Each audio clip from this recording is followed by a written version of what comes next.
കളമശ്ശേരി പോളിടെക്നിക്കിൽ പരിശോധന നടത്തിയപ്പോൾ അതിൽ യൂണിയൻ ഭാരവാഹികളെ SFI നേതാക്കളും അടക്കമുള്ള ആളുകളാണ് അതിൻ്റെ അകത്ത് പെട്ടിരിക്കുന്നത്.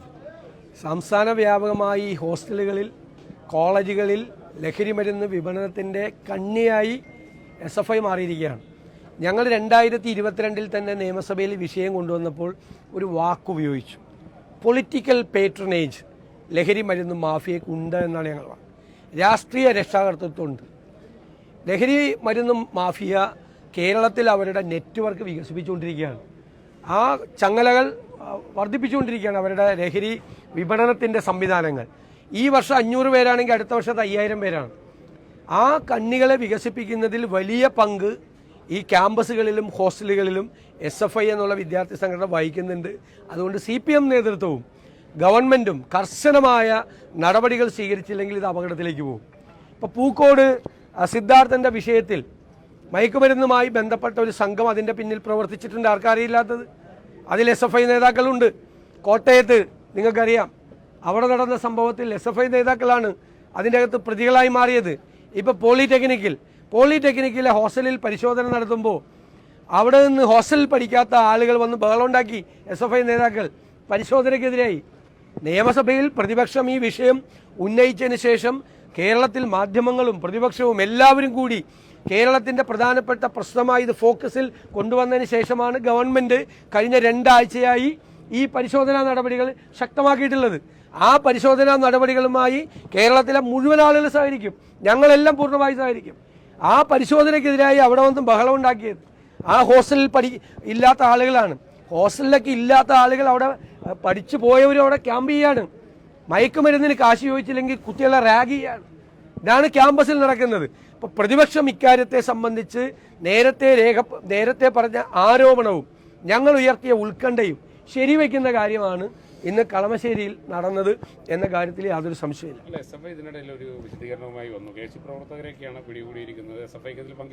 നിങ്ങൾക്ക് എല്ലാവർക്കും അറിയാമല്ലോ. നിങ്ങളിപ്പോൾ അവിടെ പോയി നോക്കിയോ, അങ്ങനെ ഒരു സംഭവം ഉണ്ടായിട്ടില്ലെന്ന് എല്ലാവർക്കും അറിയാമല്ലോ. അവിടെ വന്ന് ബഹളം ഉണ്ടാക്കിയത് ആരാ? ഞങ്ങളുടെ ആളുകൾ വന്നത് ഈ പ്രതികളെ കംപ്ലീറ്റ് ആയിട്ട് എല്ലാവരും അറസ്റ്റ് ചെയ്യണം, ഒരാളെ പോലും വിടരുന്നതാണ്. ഇപ്പോൾ ക്വാണ്ടിറ്റി കുറച്ച് വെച്ചതിൻ്റെ പേരിൽ ചില ആളുകളെ വിട്ടു. പക്ഷെ വലിയ ക്വാണ്ടിറ്റിയാണ് അവിടെ നിന്ന് കിട്ടിയിരിക്കുന്നത്. 2 കിലോ കഞ്ചാവ് ഒരു പോളിടെക്നിക്കിൻ്റെ ഹോസ്റ്റലിൽ നിന്ന് കിട്ടി എന്ന് പറഞ്ഞാൽ അതിൽ ഈ ഭാരവാഹികളായിട്ടുള്ള ആളുകൾ വരെ ഇൻവോൾവ് ആണ്. എല്ലാവർക്കും അറിയാവുന്ന കാര്യം. അവരിപ്പം മറച്ചു വെച്ചിട്ട് കേസൊന്നും പറഞ്ഞാൽ ആവൂലല്ലോ, നുണ പറഞ്ഞാൽ ആവൂലല്ലോ. അല്ല, അതല്ല, അവരുണ്ട് എന്നുള്ള യാഥാർത്ഥ്യം അറിയണ്ടേ?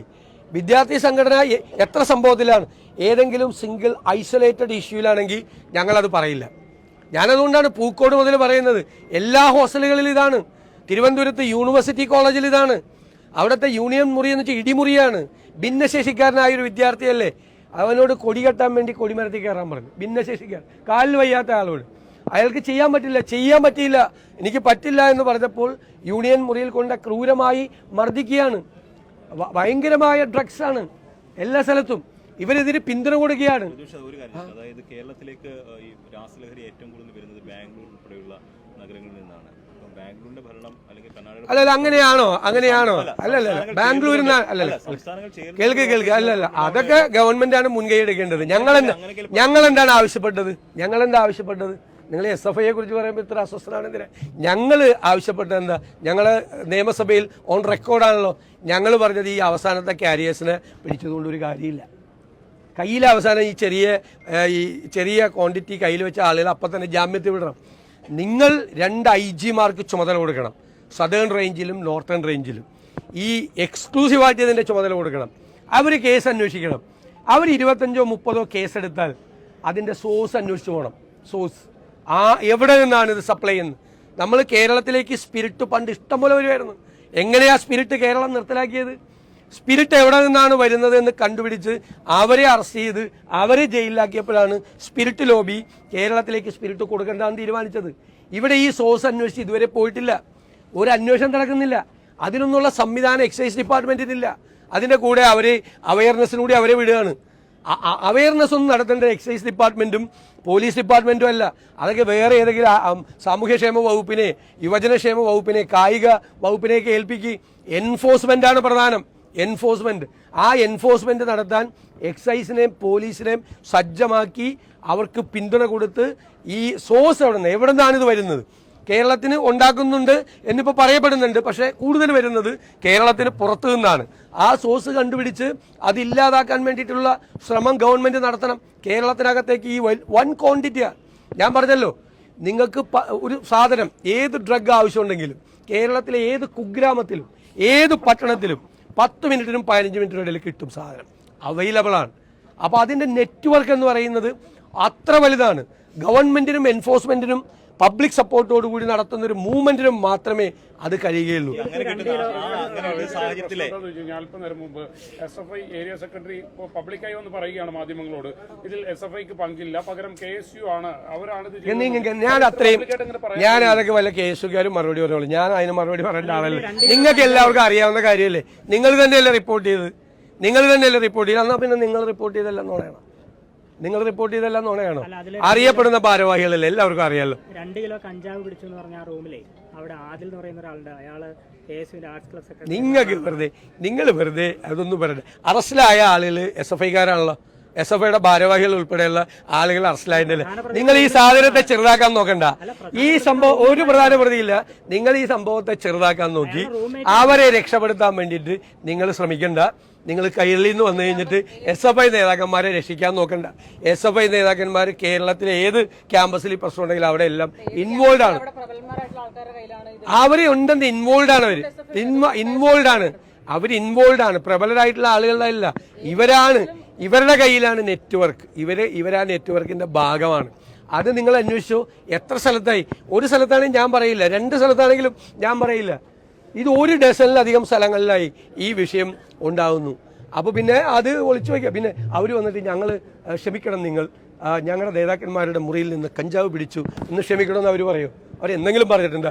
ആളെ കൊന്നിട്ടേ 52 വെട്ടുവെട്ടി ആളെ കൊന്നിട്ട് ഇത് ഞങ്ങളല്ല ചെയ്തതെന്ന് സ്റ്റേറ്റ്മെന്റ് കൊടുത്ത ആളെ അവരുടെ സ്റ്റേറ്റ്മെന്റിനെ കുറിച്ച് എന്നോട് പ്രതികരണം ചോദിക്കുക.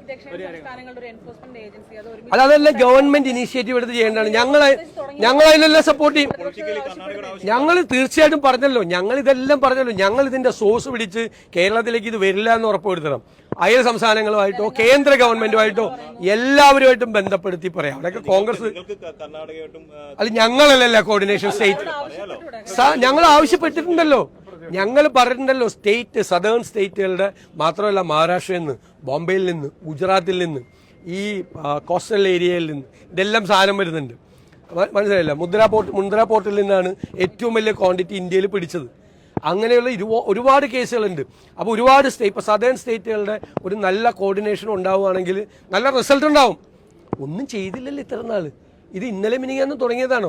ഞങ്ങൾ 2022 ഞങ്ങൾ ഗവൺമെന്റിന് പിന്തുണ പ്രഖ്യാപിച്ചുകൊണ്ട് നിയമസഭയിൽ പറഞ്ഞതാണ്. 2024 ഞങ്ങൾ ഈ വിഷയം വീണ്ടും കൊണ്ടുവരുമ്പോൾ കേരളം മുഴുവൻ ഇതിൽ അമർന്നു, അപകടത്തിലായി. സങ്കടകരമായ സ്ഥിതിയാണ്. മനസ്സിലായില്ലേ?